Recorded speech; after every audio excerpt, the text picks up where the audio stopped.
বন্ধুরা, আমি কি করে Canva Pro ইউজ করে থাম্বনেল বানাবো দেখাচ্ছি। এটা আমার Canva Pro। আমি Canva Pro তে গেলাম। Canva Pro তে গিয়ে আমার থাম্বনেলের জন্য YouTube থাম্বনেল অপশন চুজ করলাম। YouTube থাম্বনেল ওপেন হলো। তোমার যেই টপিকের উপর তুমি থাম্বনেল বানাতে চাও, ওই টপিক যদি তুমি লেখো তাহলে অটোমেটিক তোমার thumbnail ready to use thumbnail বানিয়ে দেয় তারা। তুমি এখানে কিছু ডিলিট অপশন করে আর তুমি কিছু অ্যাড অন করে তোমার থাম্বনেল বানাতে পারো। তো আমি আগে নেটওয়ার্ক মার্কেটিং সার্চ করে নিয়েছিলাম, তাই আমাকে এগুলি বানিয়ে দিয়েছিল। তো দেখো আমি এটা চুজ করছি। তো এখানে আমি এই পিকচারটা আমি ডিলিট করব, এটা ডিলিট করব।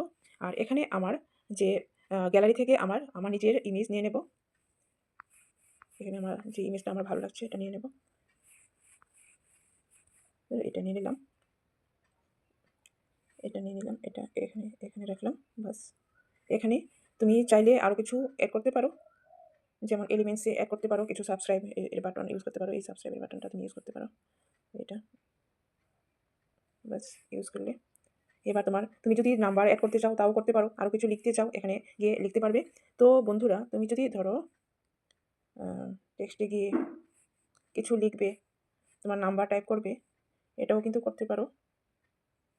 এখানে করতে পারো তোমার নাম্বার অ্যাড, এই দিলাম, এই দিলাম, আর এই দিলাম। ঠিক আছে।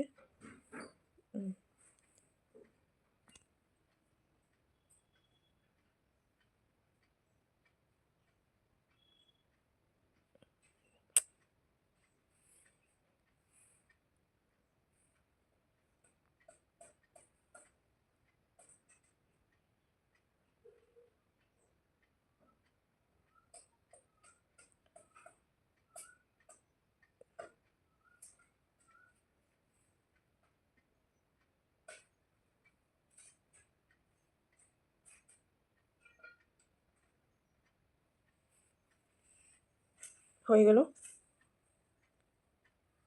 হয়ে গেল। এটা আমার থাম্বনেল হয়ে গেল। বন্ধুরা, তোমরা এটা মানে এভাবে ইউজ করতে পারো। আর যদি মনে করো যে তোমরা মানে আরও কিছু অ্যাড করবে, করতে পারো। ঠিক আছে, আমার চ্যানেলকে লাইক আর সাবস্ক্রাইব করতে ভুলো না কিন্তু। আর আমার ইউটিউব থাম্বনেলে বলতে ইউটিউব যে ডিসক্রিপশন আছে, এখানে তোমরা পেয়ে যাবে একটা তোমার মানে ফ্রি লিঙ্ক, যেখানে তুমি অ্যাটেন্ড করে তোমার যে মানে স্কিলস আপডেট করার যে স্কিলস, এখানে তোমরা পেয়ে যাবে, দেখতে পারো। আর আমার চ্যানেলকে লাইক আর সাবস্ক্রাইব করতে ভুলো না কিন্তু। Thank you.